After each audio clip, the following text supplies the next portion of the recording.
change is possible. And it's not just possible, but as I mentioned about who I want the reader to be, it's necessary. You should seek change for your entire life. This is our one shot, and you're not done, and you're never done. I reinvented big portions of my life at the age of 50, and I hope I keep going. And I feel like I'm just getting started, and my own conception of who I was at 30, 35, 40 to now being 50 and looking at the back half of my life. I hope that people embrace this idea that you should never stop growing until the day they shut it down. And so that's my hope.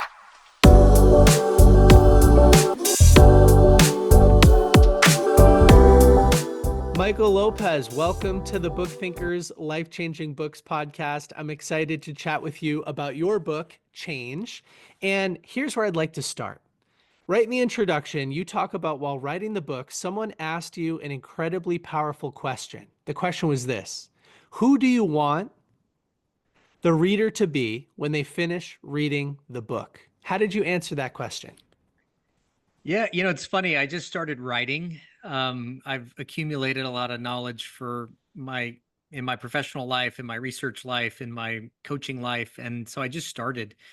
And it didn't occur to me until I was a fair bit of the way into the book. And the answer is pretty simple. I want you to be someone who not only believes change is possible, but that change is necessary. And I think so many of us, as we progress in life, become fixed in certain habits, behaviors, environments, beliefs that hold us back. And, a big part of my life has always been built around challenging those, either from myself or from events outside of me. And so that's really what I was hoping is that people would demystify this idea of change, learn some skills, and then be the kind of person that induces change in their life for their own growth. At what point in your life, Michael, did you realize that our brains, are plastic and that we aren't fixed? We have the opportunity to grow. Yeah. I mean, it's interesting. I've been pretty growth oriented my whole life. I'm 51. So if you look at the Carol Dwecks and the Hubermans and the folks that have started to talk about this, I would say in the last 5 years, that's really when my journey began and the research that those trailblazers have put out. And so I think I put it in two epics. I guess the first epic of my life was always built around what I think was a natural orientation towards shifting, towards moving into new spaces. I didn't have a language for it. I've always, as my mom said, I was born 2 weeks early and I've been bored ever since. So I think I have a certain natural inclination towards finding new paths. But it's been really the last, I'd say, 5 to 7 years where, as the research has moved forward and really understanding what's available and diving into that in my own journey as a change practitioner, that I really started to kind of match the kind of the nature part of myself with the nurture part of learning more about the science. Oh, it's amazing. Good for you. I was not always growth oriented. It wasn't until my early 20s when I was Mm, listening to a podcast. I don't think it's on anymore, but it was called The Science of Success. mm. And I was listening to it to and from my internship one summer in college. And the host was talking about neuroplasticity. And I had never heard about neuroplasticity. And it gave me language to understand that we can change. We are in control. We have more agency than maybe our school system conditions us to think we have. And so, why don't you tell us a little bit about the three different ways, right, that our brains can change and update? Yeah, it's something that I learned. I mean, you've heard this phrase, you can't teach an old dog new tricks, right? And of course that's not true. We retain the ability to learn new things for our entire life. And as I tell people, I hope that I learned something new, the day before they close the casket, because that's really, your brain is like a muscle, right? It is a use it or lose it kind of organ, just like a muscle.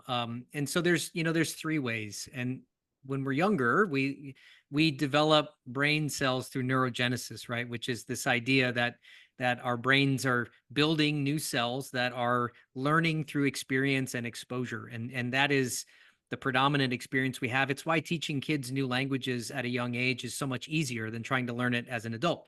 You really do learn through exposure and experience.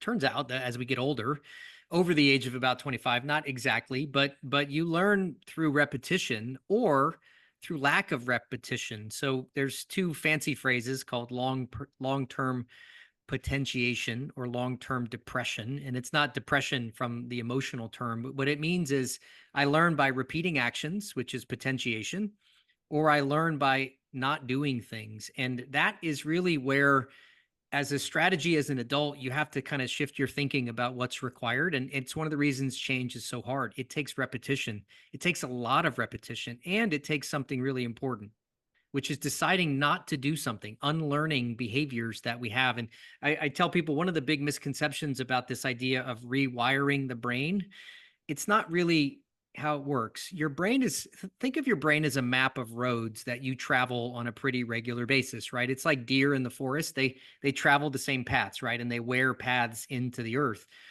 Well, you don't make new paths. What you do is you repurpose a path that you have. And so instead of using that path for behavior A, I'm going to use it for behavior B. Well, in order to make space for behavior B, I have to stop doing behavior A. And that's one of the big things that makes change so hard, is stopping that behavior that's kind of holding you back. Hmm. You're incredibly articulate, which I want to ask about in just a couple of minutes. But before I do, let's go back to neurogenesis. You mentioned 25 is when that has maybe fully atrophied. I've heard over the years of reading and listening to so much content that the first 6 years are when most of that mapping takes place, right? The deer in the woods. Is that what you've read as well? Is that what you've come to understand? Yeah, yeah. I mean, I think it's, it's still an emerging part of the research, but yes, early on, your brain is, and actually, I talk about this in the book. Your brain is sort of hyper connected when you're born. So we both have small babies. Yours 4 months, mine 9 months.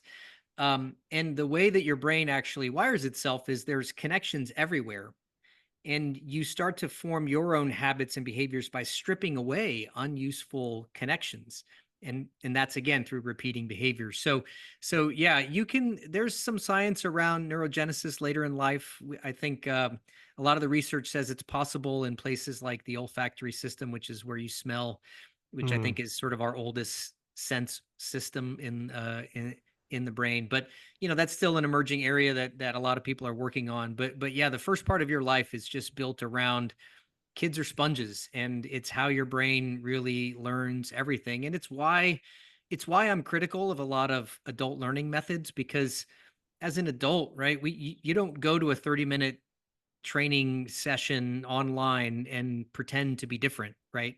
You might acquire new knowledge, but that's not the same as building new behaviors. And so it's one of the reasons I wrote the book is, a lot of what I do in the consulting space, a lot of people have it wrong, and we're not helping adults shift in ways that they really need to. Oh, you're speaking my language. I have been waging a silent war against the book summary apps for a long time because they'll get you Yeah, excited and you'll cross the book off the list. And then in a few months, you haven't retained anything and you haven't changed any behaviors because yeah, you never developed a meaningful or emotional relationship to what you learned enough to actually implement it and then repeat that action, right? right. Repetition does lead to retention and Yep, change because yep, of what you talked about, long-term potentiation and long-term depression. yeah. It's also interesting. I've always told people that momentum works in both ways. And so what you're describing is sort of the science behind how that happens to people. Well, and yeah, you sort of brought up this idea of repetition, and take someone who goes to a seminar on a weekend and gets a big spike of motivation, right? And maybe it's a health goal, maybe it's a career goal, maybe it's a financial goal, and you walk away from that 8-hour session just jazzed, right? And that night you're writing down goals and things you're going to change, and the next day you start to implement that, and maybe the next day, and by the end of a week, you find you're starting to struggle with repeating the behavior. It's getting frustrating. You're not accomplishing your goals at the time frame that you wanted. You realize, wow, I got to get up and do this again the next day. And a big part of that, and what I talk about in the book, is this idea of building our relationship with stress. And most of what stops people from their goals, really, there's two things. One is poorly articulating the goal in the first place, and we can talk about that in the book. And the second one is misunderstanding the stress relationship required to accomplish that goal. And so, motivation's pretty transient. And we know a lot about the science of motivation. I talk about it in the book, but if you really want to accomplish your goals and change, you've got to really rebuild that relationship with stress. Yeah, I found this area of the book fascinating. And as you'll see in my Amazon review for your book, which sometimes takes a few days for them to It does. approve I and appreciate post, it. I talked about how I was reading your book on the plane, on a plane ride recently, and I can imagine everyone around me like, "What the heck is this guy doing?" Because I was feverishly taking notes and then reflecting and stroking my chin, and then I'm back in the book because you talk about it in a very easy to understand way. So let's start first with the science of goal motivation. Can you tell us a little bit about the goal gradient hypothesis? Well, so the goal gradient hypothesis is basically this idea that the closer you get to accomplishing a goal, the more motivated you are, and that's sort of an asymptotic relationship, right? So it's, imagine running a mile on a track, right? And so it's 4 laps around a standard track to get to a mile. Well, when you take off that first mile, what do most people do, right? They get out of the gate pretty hot, right? I'm jamming, I'm excited, let's go. And you make it past the first turn. Let's assume you're not a, mile runner or something. And you get to that first goal and you go, wow, I got to do this 3 more times. And that second and third lap get pretty difficult. But by the fourth lap, if you keep going, what you find is at the back end of that second turn, you see the finish line and you start to be less tired. You start to be able to pick up speed. This happens to marathon runners all the time, right? That's 26 miles, right? And so part of what we need to do as we build our goal framework is understand how to make my goal a set of sequential goals that always give me the sensation that I'm approaching the next win, right? And so that's a big piece of what most people struggle with is, most people's goals are what? I want to lose 30 pounds. Well, you don't lose 30 pounds in one workout, right? You have to approach that incrementally. And so these are things that I try to help even not just individuals, but companies with, right? Companies make the same mistakes and they don't understand the incremental progress that's required. Yeah, Michael, that kind of explains the Parkinson's law a little bit, which is a task will expand to the amount of time that you give it. And we Yep. always remember getting a homework assignment in grade school that's due in 2 weeks on Monday morning, and the Sunday before it's due, we're scrambling to get it done. And that's because a narrow focus on a close in goal is the key to generating motivation, isn't it? Yep, yep, yeah, and that's from the book, and we talk about this idea of focus, and you could take a very kind of Buddhist approach to it, and have one of my favorite quotes is, what we stare at gets bigger, right? And it's this idea that what you attend to, particularly visually, and we talk about this in the book, and this is straight out of the research from Andrew Huberman, is this idea that your visual system, which is something like 60% of your brain space is dedicated to your visual system. Your ability to focus is a huge piece of your ability to learn. And we could get into the issues around distractibility, but there's a lot of strategies I talk about, which is how to train your visual system to then attend to your mental ability to learn. And I use this phrase like, our eyes are in the front of our head for a reason, right? We're hunters, we chase things, and that visual focus is a huge part of the learning experience. And if you can learn that, and there's techniques around it, you'll learn a lot faster. Yeah, I think so too. As it relates to reading and implementing books, I love to teach people to set a SMART goal for each book that they read so that they're leveraging that reticular activating system a little bit more. They say something like, I'm looking to find and implement at least one strategy from change so that I can feel less anxiety when I step on stage. And I would like to do this by the end of next week or something Yep. like that. So Yep. it's specific, it's measurable, that's a realistic goal. Yeah. It's relevant, I'm emotionally connected to it, and I gave myself a time frame to induce that extra motivation a little That's bit. right. That's right. That's right. Yeah. Yeah. No, it sounds like you're already well on your way. So you're putting into practice some of the things I've been talking about. That's great. So, as far as the running piece, give us an example. How would you restructure a 4 mile run so that you don't start hot and finish hot and Yeah. lag in the middle? Yeah, I actually, this was one of the things that I talk about in the book as an example of just a mile, but we can extend it out. I'm not a big runner. I'm big into fitness, but I've never historically been a big like distance runner, and I knew I needed to up that level of my performance for my heart and all of that sort of stuff. So really working on my VO2 max and all of these good things. So Me I've too, by enjoyed the that. way, which is why I'm asking about this. Yeah. No, I've become a little bit obsessed by it, but um so what I do in a mile run, which is sort of a different way to think about it, we could extend it out, is I break up the increments in terms of time, and then about 60% of the way through, I shift it. And I think about it in terms of like percentages and distance, or I kind of do that in sort of flip flop. So I'll start the first 5 minutes, and I treat it as a warm up. So if we're doing a kind of a 4 lap run around the track, right? We would say, all right, so I'm going to take the first 5 minutes, and I really don't count that as my run. I count that as the start of my run. And what that does is if you frame the start of something as a goal, you actually have a really big spike in motivation. So I just have to run for 5 minutes and I've started. What I then do is I say, okay, I only have to do another 10 minutes and I'm 25% of the way through my run. And so if I think about that in terms of time and space, if I was running for an hour, I kind of treat it that way. And then what I do is I break up the next thing is, well, if I do what I just did, which was 15 minutes, I'll be halfway done if I'm thinking about a 60-minute run. And then at the end of that 60, I go, wow, I'm 50% of the way through the run. Okay. If I run just another 10 minutes, which is a third of what I've just completed, I'm 66% of the way through my run. And then I only have 20 minutes left. And then what I do is I say, the last part of my run is just 4 5-minute increments.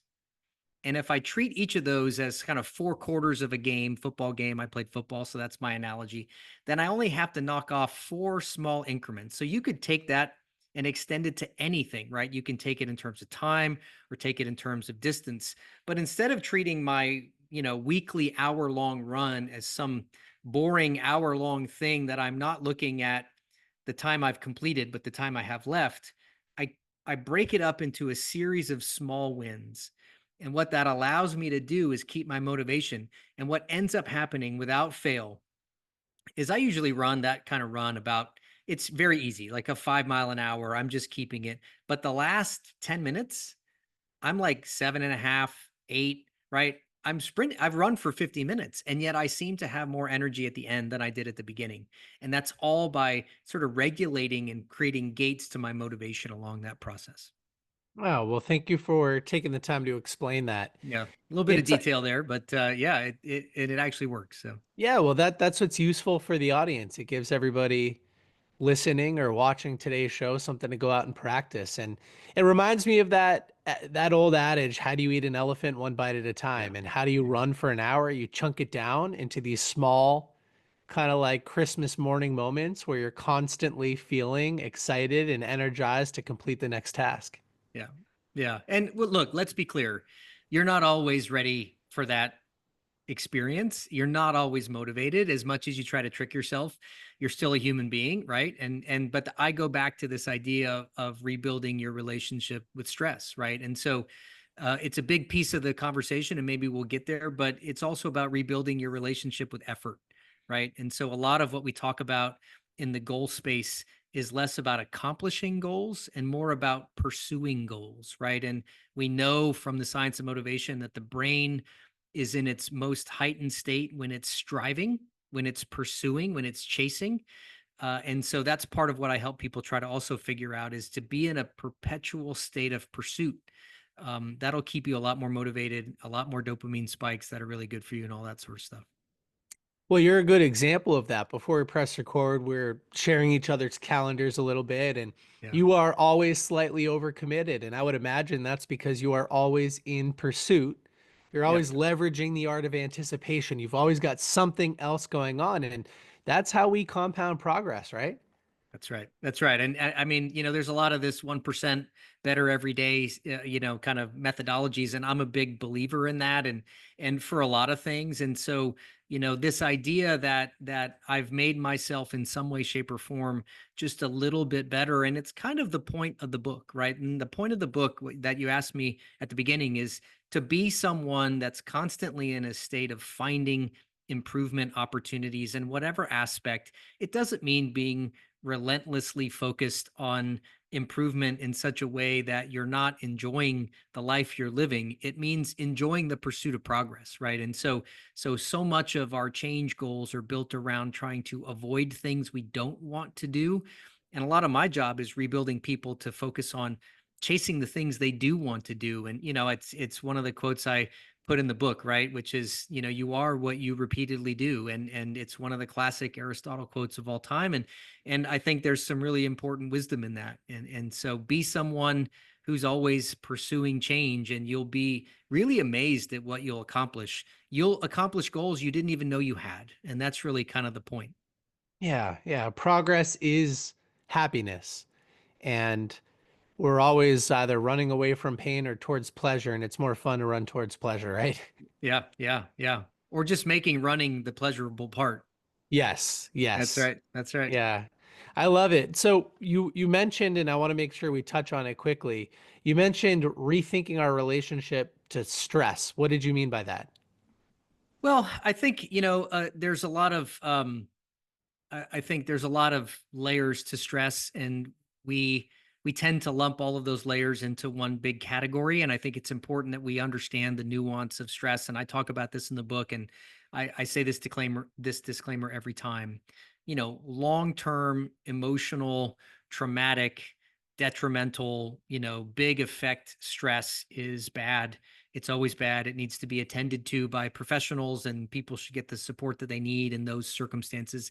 That's not what we're talking about. We're talking about short-term acute stress that is really productive for the human body, right? That stress serves a purpose. It's designed to get you to move. It's designed to get you to act. And so even the conversation around cortisol, which I find really interesting, right? This idea that cortisol is bad and you should never have cortisol in your system. Look, cortisol is a fuel, right? But you should have it in your body. It just needs to be there in the morning, right? Early in the day to get you to move and get you to act. And so finding ways to induce short-term acute stress keeps you healthier. It triggers the immune system. And so I take a cold shower every day, right? That's the cold plunge experience is built around that. That's one way. There are other ways. High intensity effort is another way to induce stress. This idea of doing things you don't want to do, right? So there's a part of your brain called the anterior mid-cingulate cortex. It's one of, I think, in my mind, the most revolutionary discoveries of the last 20 years. And they see in athletes, right? You have this is a part of your brain that actually gets bigger. The more you do things you don't want to do, this section of your brain actually gets bigger. And it turns out the bigger it gets, the more you can do things that you don't want to do, right? The less you experience the stress and discomfort of small, inconvenient or, uncomfortable moments. And so, I'm a big believer that the more you self-induce stress, the more you will accomplish in your life, because the big things seem less big. And so it's just a big part of what I think is so central to accomplishing your goals. Yeah, so well said.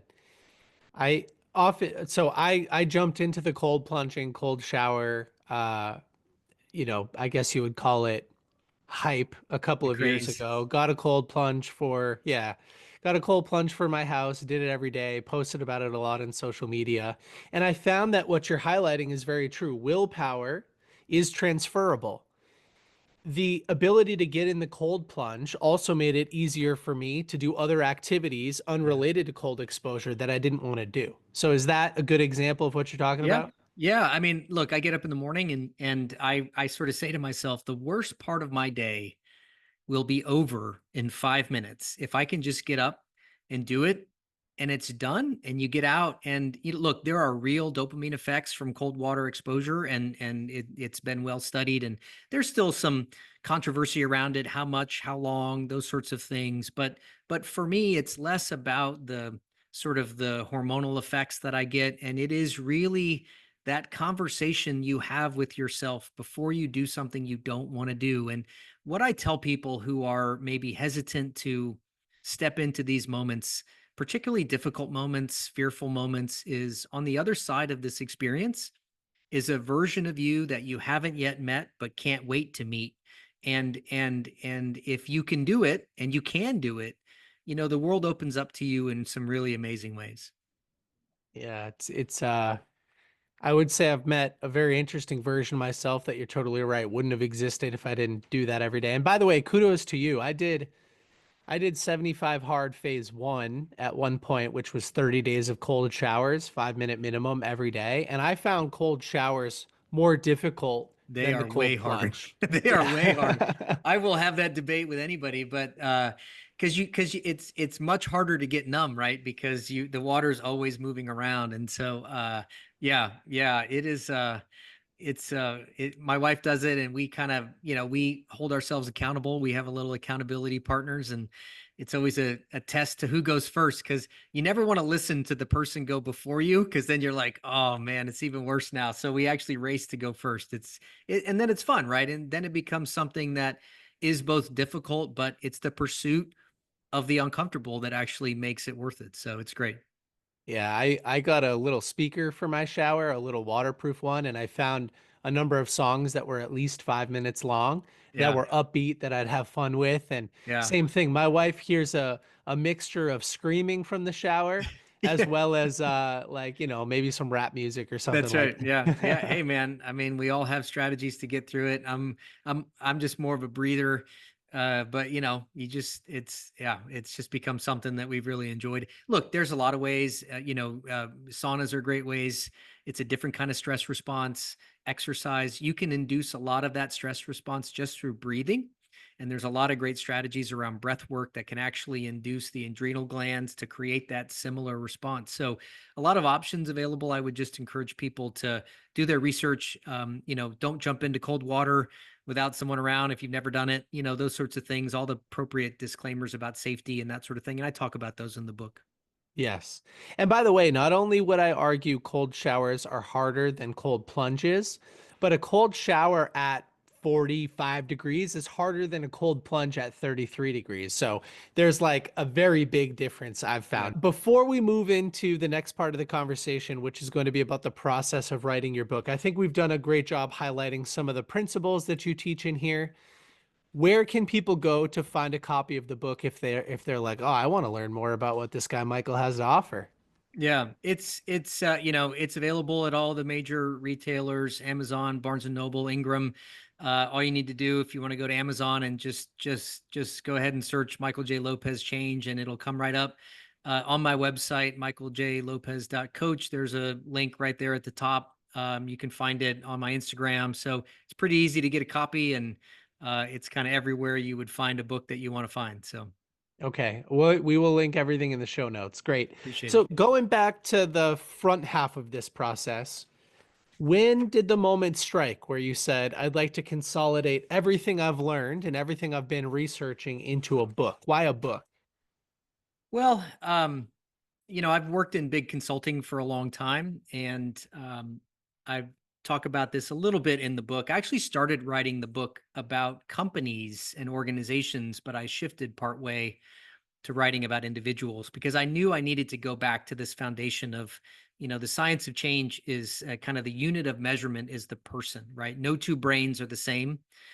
No two brains will ever be the same. And so when you take a group of people, if you want to change a group of people, you got to change the people and then let them do their work to change, the broader organization. So I had just started my company, and I was trying to take a lot of what I had learned as a consultant, talk about it differently. And I realized that the only way to do that was to put it in one place.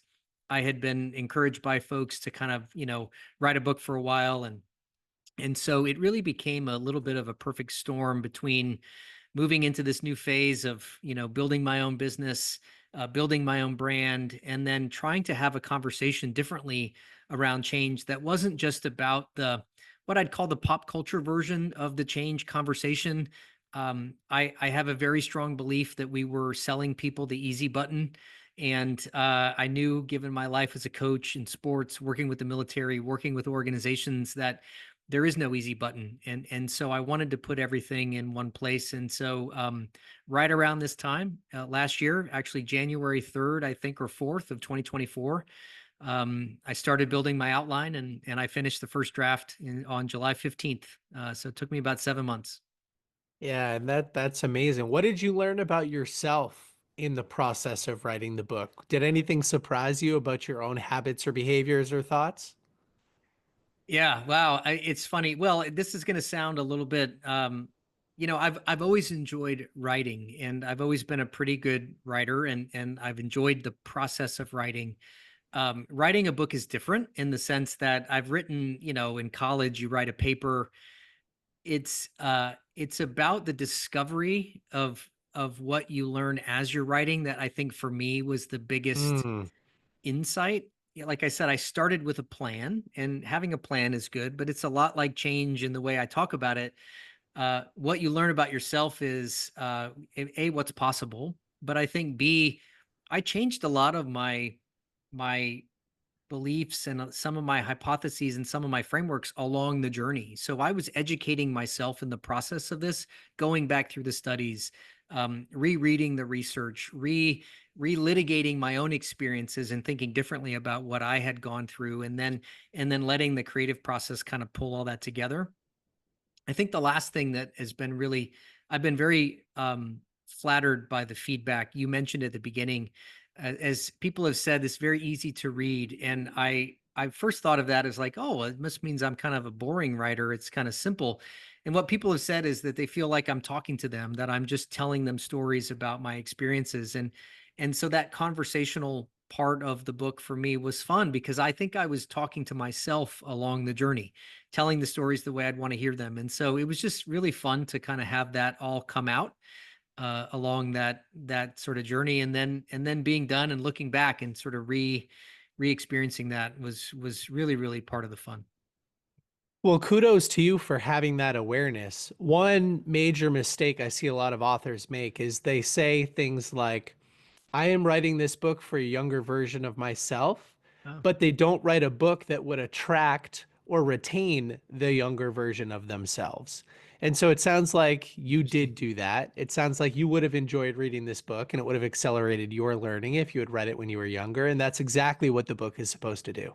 Yeah, no, that's true. I mean, look, I've done a lot of research, I've done a lot of homework, I've done a lot of, consulting, a lot of coaching that's all kind of come together, and I really wanted to make it accessible for people so they didn't have to go back through all the studies and go through all of that and kind of read, 100 pages worth of stuff, but also give them a place to understand why that happens. I actually tell this story a lot. I probably should have put it in the book. I remember being in geometry class when I was a, whatever, sophomore in high school, being very frustrated with my teacher that we had to do all of the proofs. You had to prove that sine is 1 over cosine or whatever it is. And he said something to me that was really, really impactful, not at the time, but it is now, which is, it's not just understanding the answer, it's understanding why that's the answer. That's more important than just knowing the answer. And I think for a lot of us, where we can Google anything and find, the outcomes that we want, it's about the process. And so for me, I wanted to give people a chance to learn a little bit of that without having to go all the way back to the beginning, but kind of have that available to them. So that was important for me. And by the way, I guess the last thing I'll say is somebody asked me, did you do any AI work on your book? And the answer is no. I wrote every word of that book. I don't have a ghostwriter.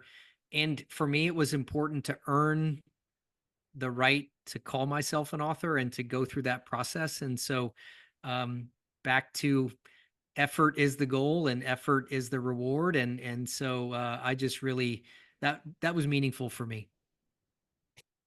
I have so many things to reflect on there. I'll just share one, which is that back to the book summary piece, understanding why and how an author gets to where they are instead of just the main summary point. That is the value of reading a book. You know, the information that you tell, the stories that you tell, they build on each other. The book grows over time with you. Your relationship to that information gets stronger and deeper, and that's how we create change. There's a wonderful book called The Art of Learning by Joshua Waitzkin. I He's know that a book. chess champion and a martial arts champion. And he talks about a form of learning. He calls it numbers to leave numbers or form to leave form. And the idea is that you study a subject so intensely that it becomes part of you. And then your subconscious can act on your behalf. But Yeah. until you've studied the game of chess for 10,000 hours, shout out Gladwell, you're not going to see 12 moves ahead. You can't just read about the moves and then expect to use them, right? You need to build and build and build and study. And so I love that you built the book by yourself. And I love that you're an advocate for these longer forms of learning and for things like repetition. And Yeah. I think it's all beautiful. I do. I appreciate that. I appreciate that. I mentioned that I would call back to this later, and I want to make sure that I squeeze it in. You're incredibly articulate and easy to understand verbally. And so I'm wondering, selfishly, where did your ability to speak come from? Is this something that you have studied yourself? Did it come through Mm. practice? Have you always had the gift of gab? Tell me a little bit about that. Well, ironically, the funny part, my wife thinks this is silly. I actually had a really bad stutter when I was a kid, probably from the age of 7 till 11.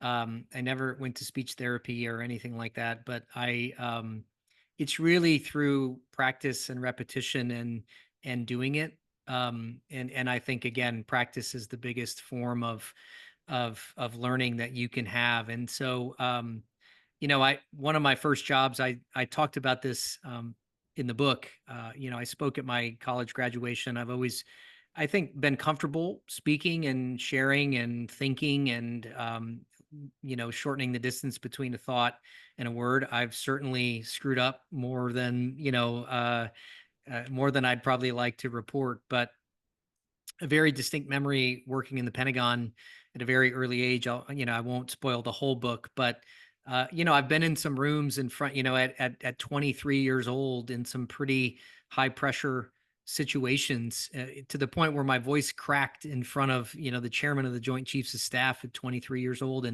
And really kudos to those individuals for giving me the grace and the space to just sit and work through that. But after that, you just kind of go, if I can do this, it's like the cold shower, right? If I can do this, I can do anything. And that's always been really helpful. And then I got a really great piece of advice once that I would share with folks that are coming up and speaking and maybe nervous about speaking, right? It's one of the biggest fears people have. I talk about it in the book, right? That like more than death, some people are afraid of public speaking is when you're going to give a presentation, right? Very few people know more about what you're about to say than you do, right? You understand what you're preparing for. You see the mistakes, other people don't. But the courage to stand up in front of a room and command that space, it's something that a lot of people will, kind of critique, but be afraid to do themselves. So just the idea of starting, framing the start as a goal, the courage to stand up in a room, have an opinion, share a thought, start a conversation, that's the goal because a lot of people aren't willing to do that. And so, I've just been fortunate to have a lot of opportunities to do that, to have people that have given me space to do that, to try it, to mess up, and just repeat that over and over and over again. Well, thank you for sharing that. I love the idea. Your goal is just to get out on stage, and open up the presentation or whatever the case is. And it's to get to the gym and lift one weight. And by the That's right. way, while you're there, you'll probably lift a couple more, right? Yeah. And Yeah. it's just getting that process started. And one other callback to something you mentioned about how the book is easy to read. I think that's a beautiful thing. I think sometimes authors overcomplicate what they're trying to communicate so that they sound intelligent, and oftentimes they'll scare away the people they're Mm, best positioned to serve. And Alex Hormozy, who's a former guest on this podcast, shared that he tries to write everything at a fifth or sixth grade reading level. And it takes time to simplify and then yeah. articulate in a way that is easily digestible. So, kudos to you for the way that you speak, because you speak in that manner, and for the way that you write, because this was a great book. I appreciate it. Thank you, Nick. All right, as we wrap up, a couple of rapid fire questions for you, and then we'll let you go, Michael. So, who is one online personality, one online mentor that you aspire to be, or that you aspire to be like or communicate with? Who do you look up to? Well, we talked about one of them. I'm a big Peter Attia fan. not just for what he's accomplished in terms of his online presence, but what he's doing in the field of health and longevity. We happen to be the same age, so I have a vested interest in learning from him. And I think he creates a conversation. I think he's willing to be provocative. You'll probably see behind me on the screen his book Outlive, which I think is just, he's challenging long held beliefs about the field that he's an expert in. And I just think that's a gift.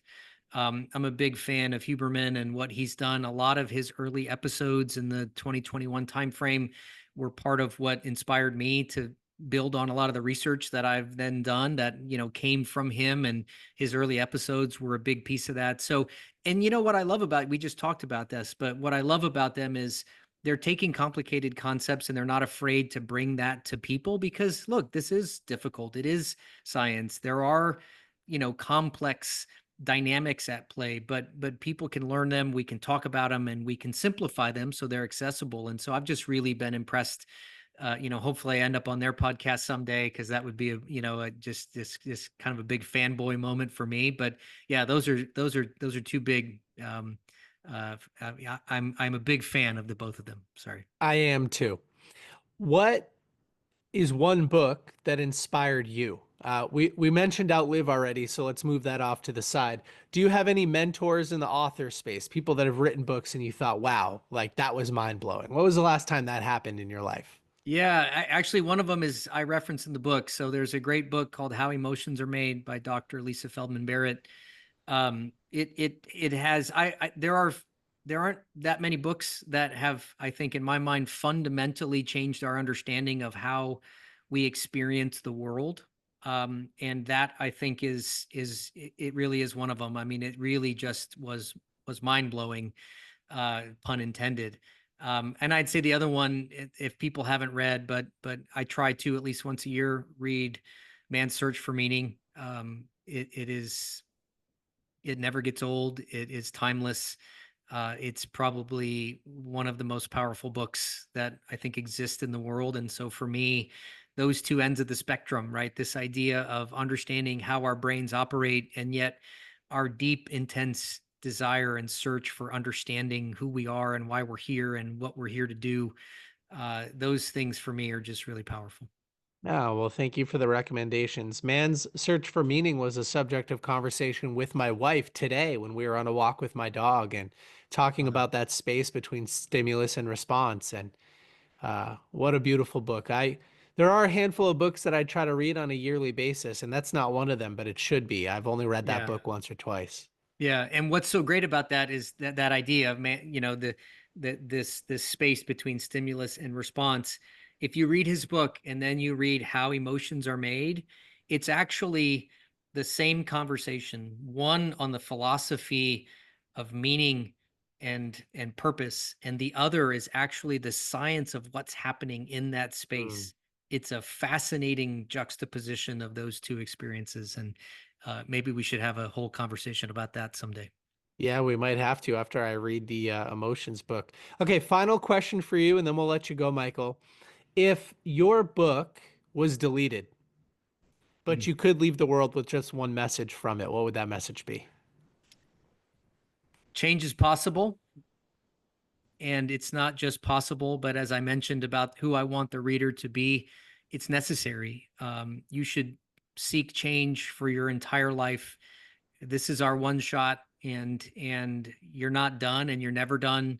I reinvented big portions of my life at the age of 50, and I hope I keep going. And I feel like I'm just getting started, and my own conception of who I was at 30, 35, 40 to now being 50 and looking at the back half of my life. I hope that people embrace this idea that you should never stop growing until the day they shut it down. And so that's my hope.